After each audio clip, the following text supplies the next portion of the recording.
भगवान श्री कृष्ण के अंतिम संस्कार में उनके शरीर का कौन सा अंग नहीं जला था।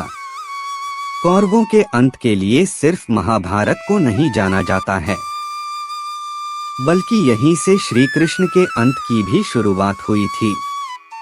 श्रीमद् भगवत गीता के अनुसार बेटे दुर्योधन की मृत्यु से दुखी गांधारी ने ही कृष्ण को मृत्यु का श्राप दिया था। मान्यताओं के अनुसार सालों पहले मर चुके कृष्ण का दिल आज भी धरती पर धड़कता है। माना जाता है कि जब महाभारत के युद्ध के 36 साल बाद श्री कृष्ण एक पेड़ के नीचे योग समाधि ले रहे थे, तभी जरा नाम का एक शिकारी एक हिरण का पीछा करते वहां पहुंच गया और उसने श्री कृष्ण के हिलते हुए पैरों को हिरण समझ लिया और तीर चला दी। ये सब देख शिकारी श्री कृष्ण के पास पहुंचा और अपनी भूल के लिए कृष्ण से माफी मांगने लगा। तब कृष्ण ने उसे समझाया कि उनकी मृत्यु निश्चित थी और श्री कृष्ण ने कहा कि त्रेता युग में लोग मुझे राम के नाम से जानते थे। राम ने सुग्रीव के बड़े भाई बाली का छिपकर वध किया था और इतना कहते ही कृष्ण ने अपना शरीर त्याग दिया। श्री कृष्ण की मृत्यु के बाद ही कलयुग की शुरुआत माना जाता है। इसके बाद अर्जुन जब द्वारका पहुँचे तो उन्होंने देखा कि कृष्ण और बलराम दोनों ही मर चुके हैं। दोनों की आत्मा की शांति के लिए अर्जुन ने उनका अंतिम संस्कार कर दिया।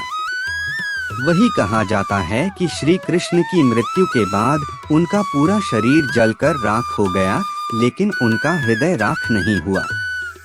पांडवों के जाने के बाद पूरी द्वारका नगरी समुद्र में समा गई थी।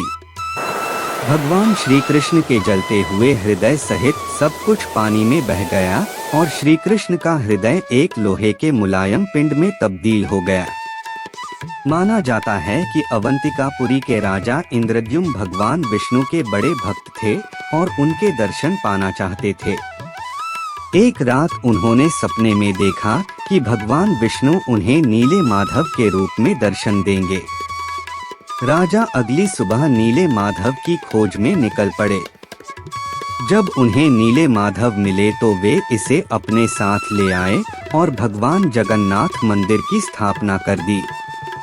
एक बार नदी में नहाते हुए राजा इंद्रद्युम्न को लोहे का एक मुलायम पिंड मिला, तो लोहे के नरम पिंड को तैरता देख राजा आश्चर्य में पड़ गए।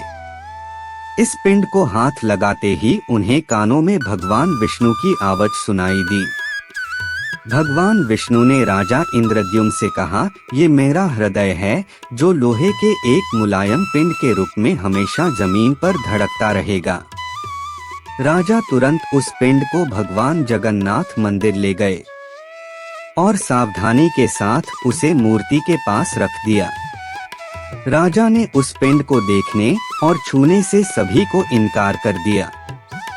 ऐसा कहा जाता है कि पिंड के रूप में मौजूद कृष्ण के दिल को आज तक कोई देख या छू नहीं पाया है।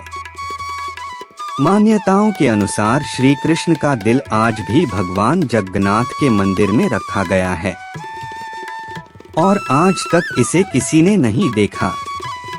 नकलेवर के अवसर पर जब 12 या 19 साल के अंतराल में मूर्तियों को बदला जाता है तो पुजारी की आंखों पर पट्टी बांधी जाती है।